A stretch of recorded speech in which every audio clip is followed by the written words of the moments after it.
Area 51 हमेशा से hot topic रहा है। कोई कहता है यहाँ एलियन बेस है, तो कोई इसे स्पेस क्राफ्ट से जोड़ता है, लेकिन हकीकत में है क्या आखिर ये कोई नहीं जानता।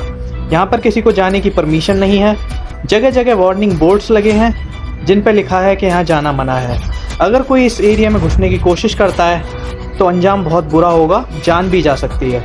आखिर एरिया 51 में ऐसा क्या रहस्य है जिससे अमेरिका सरकार इसे छुपाती आ रही है? एरिया 51 का रहस्य क्या है, चलिए आज हम इस वीडियो में जानते हैं। मेरा नाम है विशाल और आप देख रहे हैं सीक्रेट वन।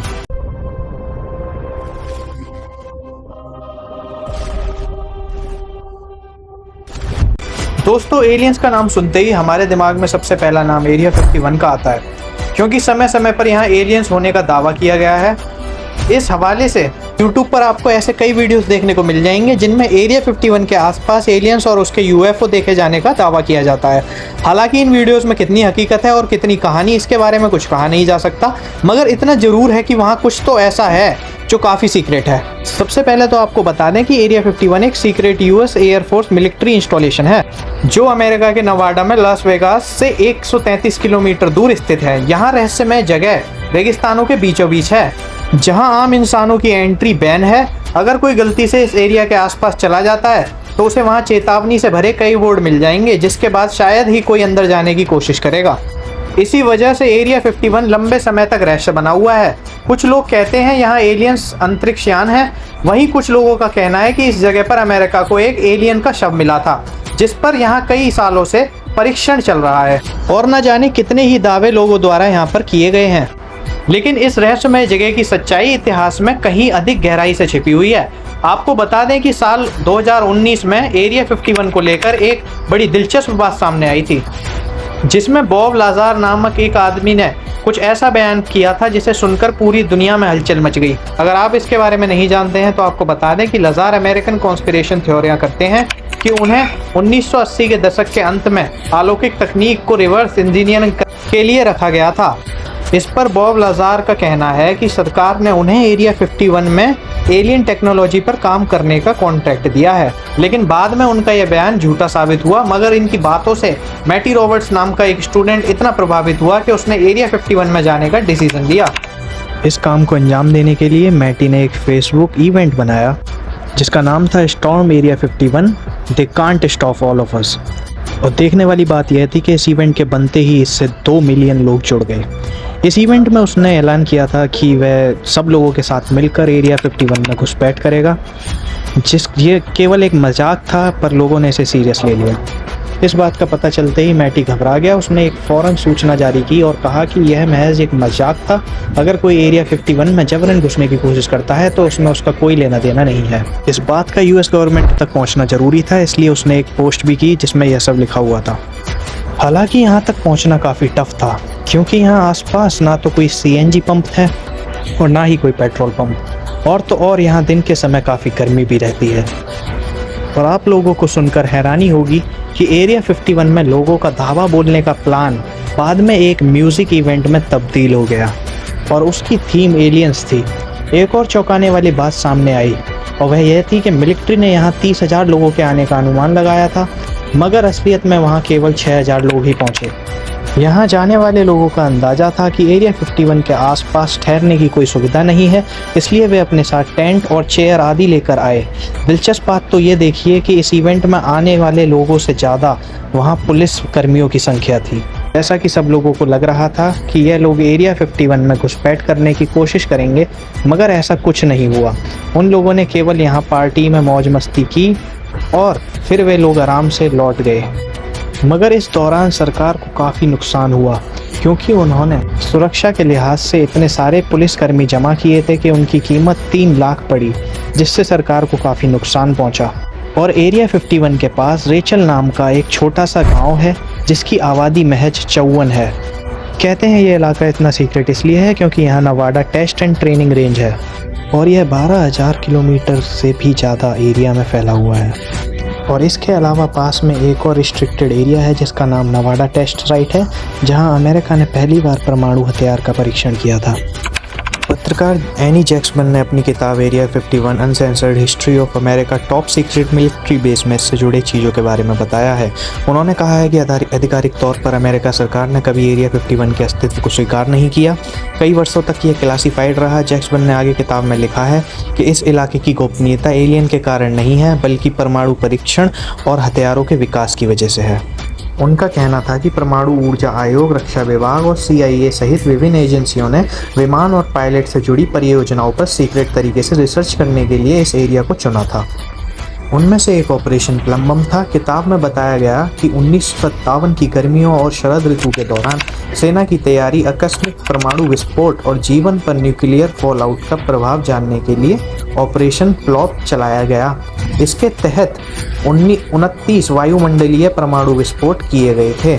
इस प्रयोग के कारण 1980 के दशक तक जमीन का कुछ हिस्सा रेडियो एक्टिव पदार्थों से दूषित हो गया था। इसके अलावा उन्होंने बताया कि अमेरिका USSR के खिलाफ एक न्यूक्लियर शक्ति वाला अंतरिक्ष मिसाइल बनाने की कोशिश कर रहा था, जो पूरा नहीं हो सका। एनी जैक्सन ने अपनी किताब में लिखा कि कई बार एरिया 51 को आसमान से निगरानी करने वाले विमानों की टेस्टिंग ग्राउंड के तौर पर भी इस्तेमाल किया गया। इसमें एक प्लेन ऑक्सकार था जिसे CIA ने डिज़ाइन किया था। यह आवाज़ से 3 गुना स्पीड पर उड़ान भर सकता था। इस विमान को सोवियत यूनियन और क्यूबा पर 90,000 फीट से निगरानी रखने के लिए इसे बनाया गया था। ऑक्सकार को 1962 से 1968 तक इस्तेमाल किया गया। एरिया 51 से जुड़ा सबसे बड़ा दावा एक विमान क्रैश है। किताब के माध्यम से उन्होंने बताया कि एक सूत्र ने दावा किया कि न्यू मैक्सिको में एक फ्लाइंग डिस्क क्रैश हुआ था। इस फ्लाइंग डिस्क को राई पैटरसन वायुसेना बेस ले जाया गया। बाद में उसे मलबे को 1951 में यहाँ लाया गया, जिसके कारण इस जगह को एरिया 51 नाम दिया गया। बहरहाल चलिए आपको थोड़ा और डिटेल में बताते हैं। एरिया 51 को हवाई जहाज टेस्टिंग करने के लिए चुना गया था। 1950 में यहाँ मुख्य रूप से जासूसी विमानों का परीक्षण किया जाता था। 1954 में अमेरिकी राष्ट्रपति ने एक गुप्त जगह की डिमांड की थी जहाँ हाई एल्टीट्यूड रिकन्सिलस प्रोग्राम को शुरू किया जा सके। दरअसल वे ऐसे जासूसी विमान बनाना चाहते थे जो सोवियत यूनियन के परमाणु हथियारों की गहराई से छानबीन कर सके। इस काम के लिए उन्होंने 2 CIA अधिकारियों को ऐसी जगह खोज करने के लिए भेजा जिसे आज हम एरिया 51 कहते हैं। बताते हैं कि जब सोवियत सरकार ने 1949 में अपना पहला परमाणु परीक्षण किया था तो उसकी भनक अमेरिका तक को नहीं लगी थी।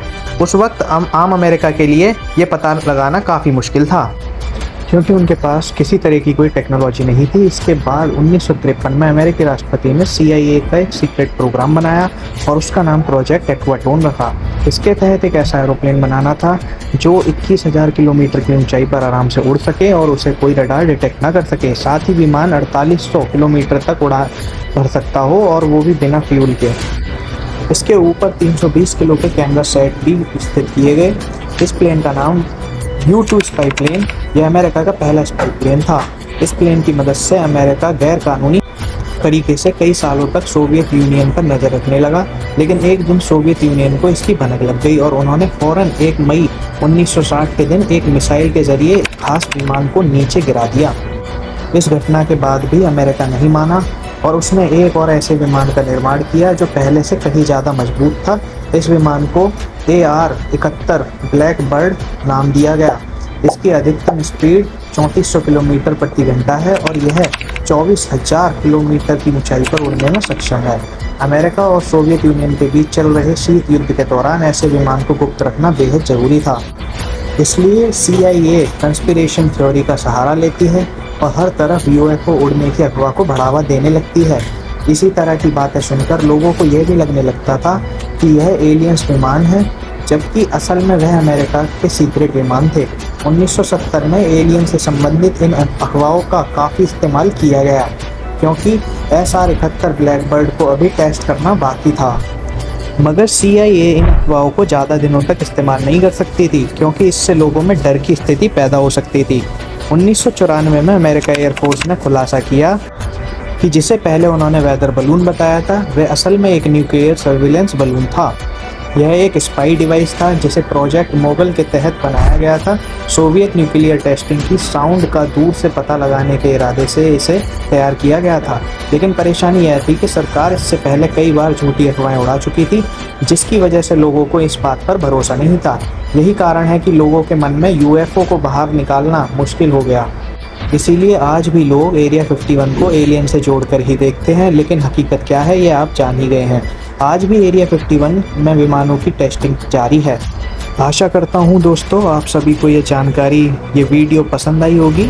और एरिया 51 में एलियंस पर रिसर्च होती है या फिर अमेरिका यहाँ पे अपने वेपन्स टेस्ट करता है, एयरक्राफ्ट टेस्ट करता है, क्या सच है और आपकी इस पे क्या राय है, कमेंट सेक्शन में ज़रूर बताइएगा। और अगर आपको ऐसी ही वीडियोस जानकारी भरी नॉलेज से अच्छी लगती हैं, या आप सीक्रेट नॉलेज या सीक्रेट केसेस और सस्पेंस भरे केसेस ऐसे ही देखना चाहते हैं, तो आज ही हमारे चैनल को सब्सक्राइब करें और बेल आइकन प्रेस करना ना भूलें, ताकि हम ऐसी ही नई वीडियोज़ आप तक पहुँचा सकें। धन्यवाद, नमस्कार, बाय बाय।